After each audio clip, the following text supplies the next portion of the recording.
Now I'm going to have to brutally context switch you all away from TLS to something completely different, as they say.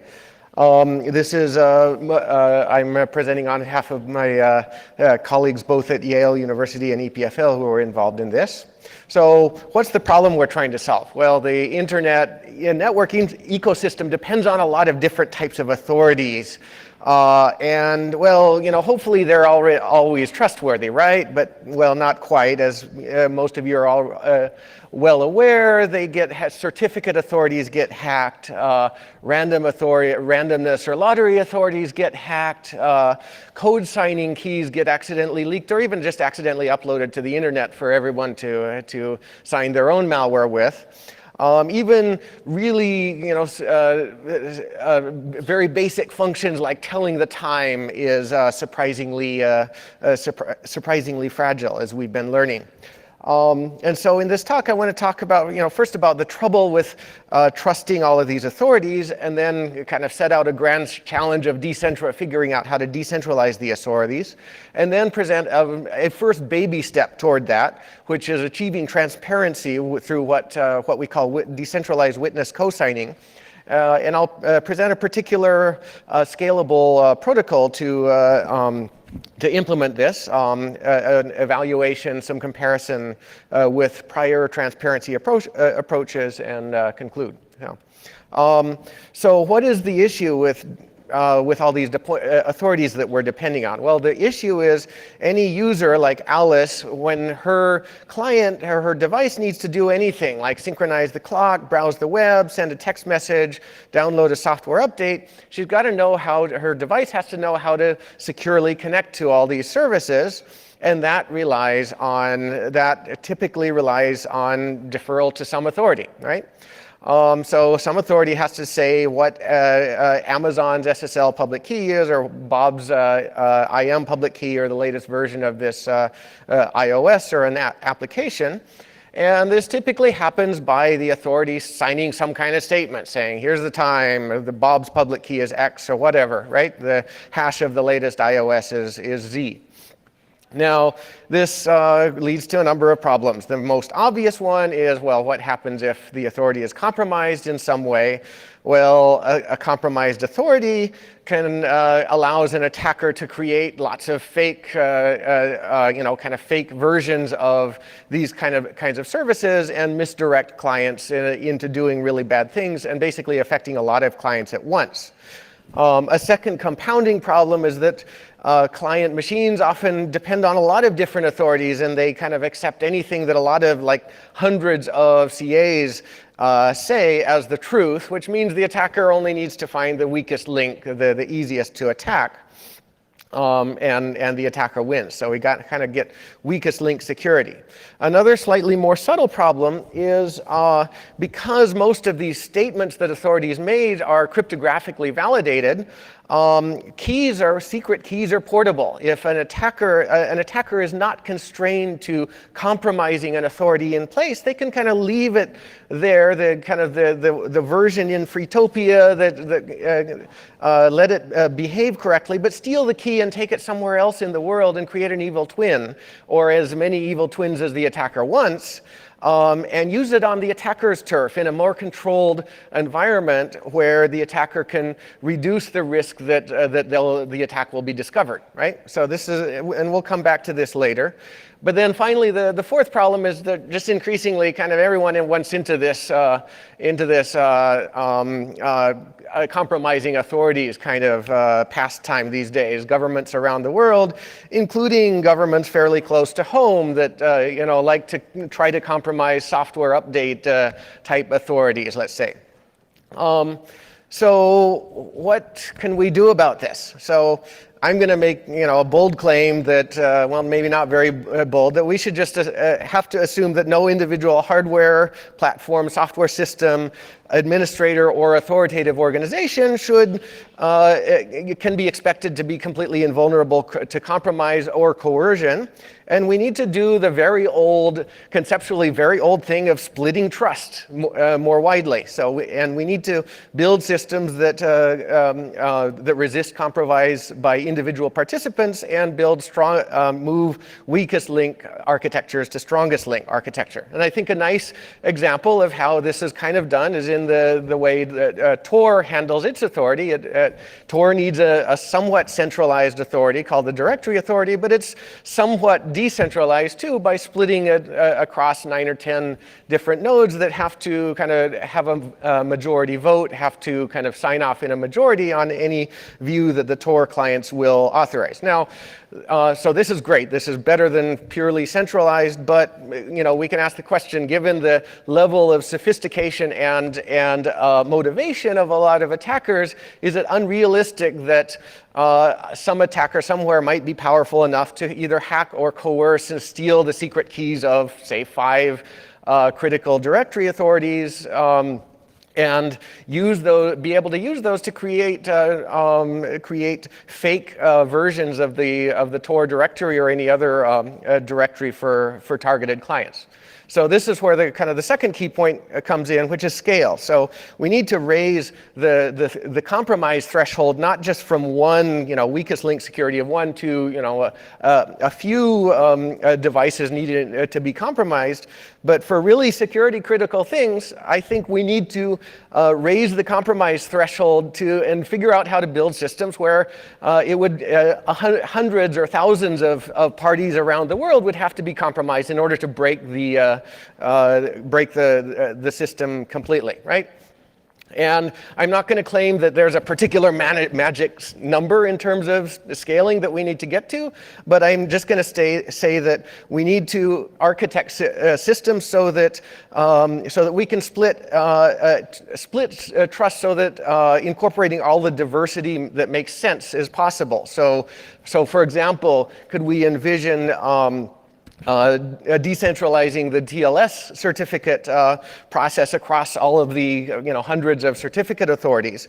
Could we decentralize DNS root zone signing across the thousands of global TLDs and so on, right? So that's that's a totally hand-wavy grand challenge. See my hands waving. This is not going to happen anytime soon. It's hard, but we can take baby steps, right?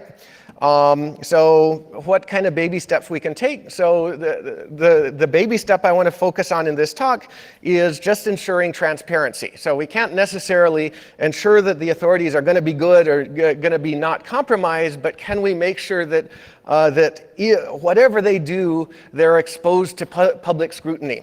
And in particular, we're going to try to ensure one particular very simple security property, namely that whatever the authority signs, good, bad, or indifferent, good, bad, or ugly, whatever you want to say, is going to, before any client is going to accept it, any signed statement has to have been exposed to public scrutiny, witnessed per se, and verified as having conformed to any checkable standards might exist. Now, the important thing about this transparency focus is it's actually, we don't have to completely redesign the authorities. It's practical to retrofit and add this to existing authorities without changing their logic too much. And so this is where decentralized witness cosigning comes in. So we assume we have an authority that does whatever it does already. We don't necessarily modify it much, but we now have a cloud of whatever size of witnesses that work with it to sign whatever statements the authorities make. And so now the authority is not just individually signing those statements, but the witnesses have to contribute to those as well. And every time a witness signs a statement, it logs it. It just makes sure that the statement exists in a public log so that security researchers or whoever can analyze it. And of course, clients need to verify that not only the authority signed the statement, but some adequate number of witnesses also did if they want some real protection from this. So that's the simple idea, right? Not too complicated. Now, you're going to ask, well, how do the witnesses know that these statements are good? Well, the answer is they don't. That's not the point here.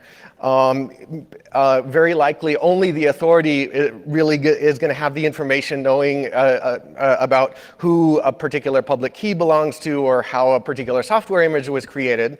But the important point is that even regardless of what they don't know, the witnesses can still ensure transparency. Namely, they can enforce the property that anything that was ever signed in a way that will be acceptable to clients has been exposed to public scrutiny. So if the authority is coerced or its keys stolen and used to do something bad, the attacker has to send the malicious statement through at least some number of the witnesses as well, thereby exposing the bad statement to public scrutiny. Of course, software images could still be backdoored, but that backdoor has to, in some sense, hide in plain sight. It can't be confined to some remote part of the world where nobody else is ever going to look, right? So how can we make this work in practice? And that's the focus on the next kind of more technical part of the talk, where we talk about making collective signing for this purpose scale. Now, we're using absolutely bog standard, very old crypto, well understood, just standard Schnorr signatures, but we're going to collect a group of standard, a list of public keys into a group representing a set of witnesses. And we make some assumptions, important assumptions that are detailed in the paper. But basically, we're using just standard Schnorr signatures, which is a commit challenge response protocol. Just to kind of refresh, the signer creates a secret, commits to it. A hash function produces a challenge, and the signer produces an appropriate response.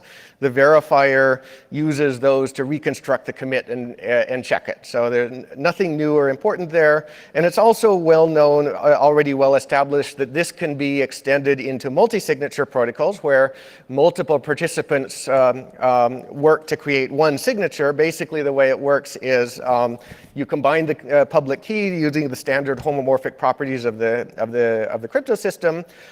Each node creates its own commitment. We aggregate the commits, compute a collective challenge over the aggregate commit, and then each node has to produce its corresponding part of a response. And then the result is a single signature that's checkable in exactly the same way, but this time against the aggregate public key instead of an individual public key, right? So that's simple, that's old, we definitely didn't invent that. Our contribution is to try to make this practical, especially at scale. And so to do that, we brought in a bunch of other old techniques in networking, namely just things like aggregation trees. So what the Cozy collective signing protocol does is it organizes all the witnesses into a tree. And basically for each signing round, we just have to do two round trips, 4 phases over that tree. Announcement, commitment, challenge, and response. Phases 1 and 3 are basically just broadcasts, tree multicasts. The only not completely trivial ones are commit, where all of the nodes produce their Schnorr commitments and then aggregate them gradually going up the tree. This limits each node to having to do basically a constant, small amount of work going up the tree.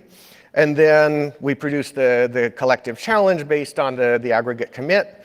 That gets announced down the tree, and then in the response phase, we again go up and aggregate the corresponding pieces of the response, right? So pretty simple.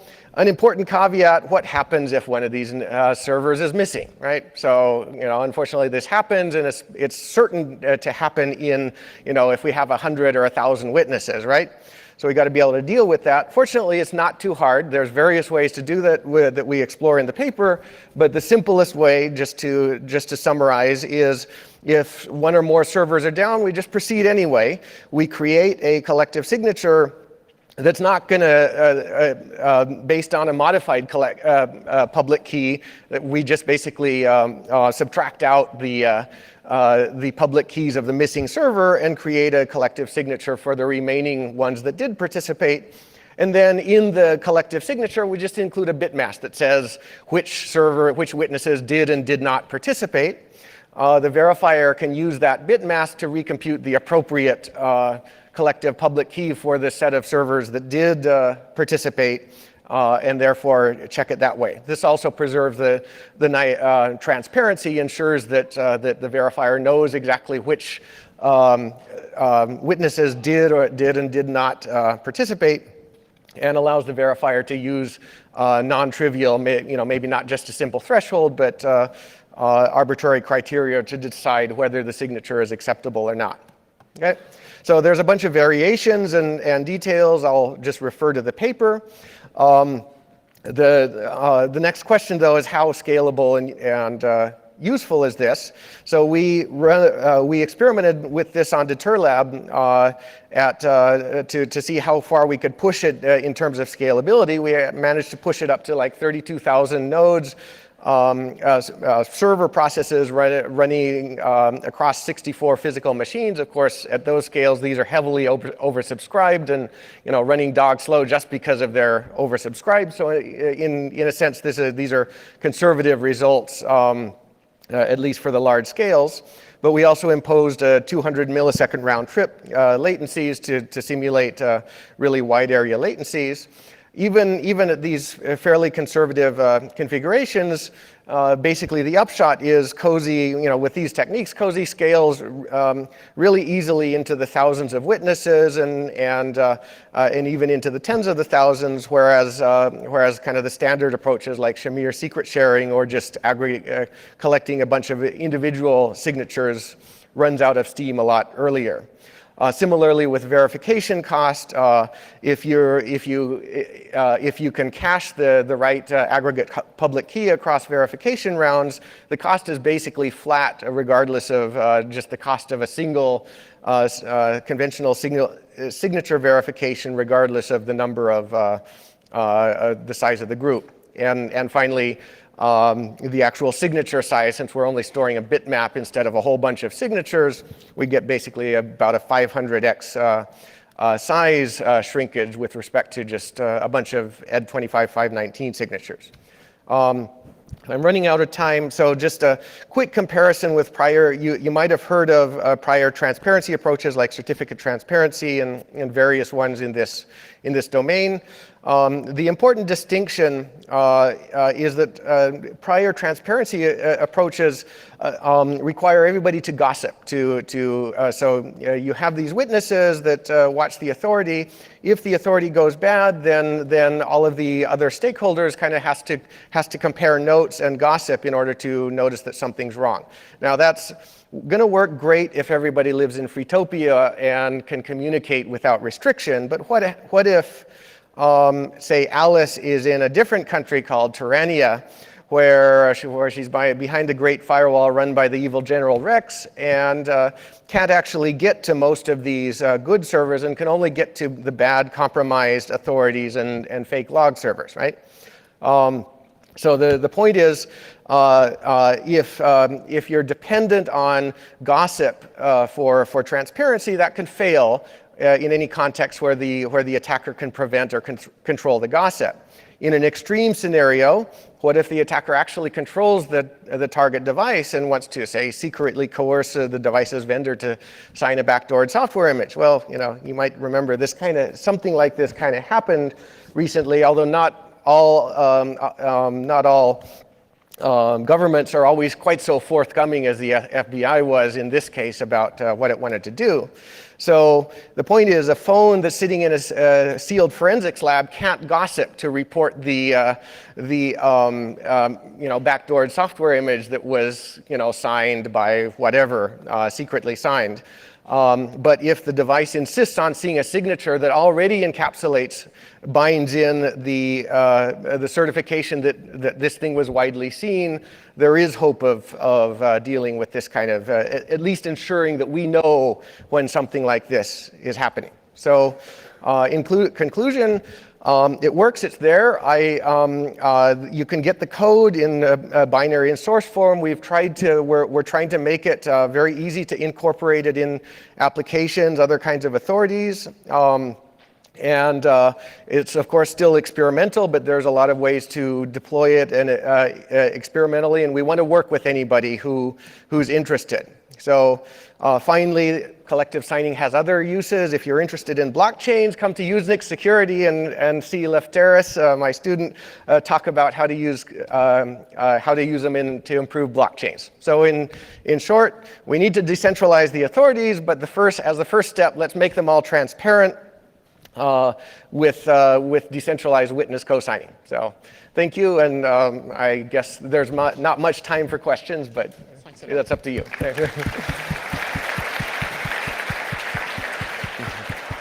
Okay, two quick questions. Quick question. So, great, thanks. I really liked it. So, when you first showed the bit about, well, what happens if servers go away, first thing I thought is, well, you could do the Shamir secret sharing. And then you showed the Shamir secret sharing is really ridiculously more expensive, and that really surprised me. So how are you doing the Shamir secret sharing that made it so bad? Well, so Shamir secret sharing is only that bad if you don't want a trusted dealer. If you don't want to trust a dealer, then everybody's got to share a big polynomial, and then everybody has to combine everybody else's polynomial, and you've got to do that every signing round, right? Oh, every signing round. Yeah. Because of the commits. The commits have to.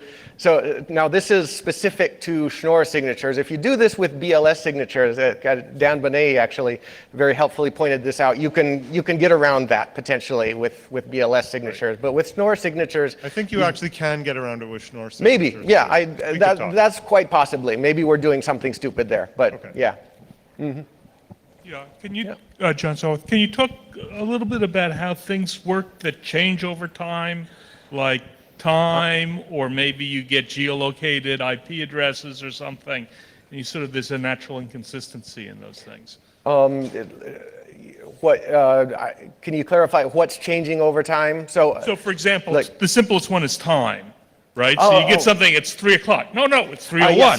No, it's 3:02. Yeah. So great question. So I didn't have time to go into So one of the things our prototype does is it provides a scalable timestamp authority with freshness proofs as well. So and this can be incorporated with the rest of the thing. So all the witnesses, the initiator proposes a timestamp, says, I declare that it's this time, and then the witness servers can check that this is at least sane, within a plus or minus, I don't know, a minute, 10 minutes, whatever window you want to say, and they're not going to sign off unless that time is reasonable. And that can also sign atop of a Merkle tree full of challenges submitted by clients, and that way the clients can be sure that whatever timestamp record they got is not replayed. So that's kind of the very, very quick high-level summary, but we can talk about it more offline.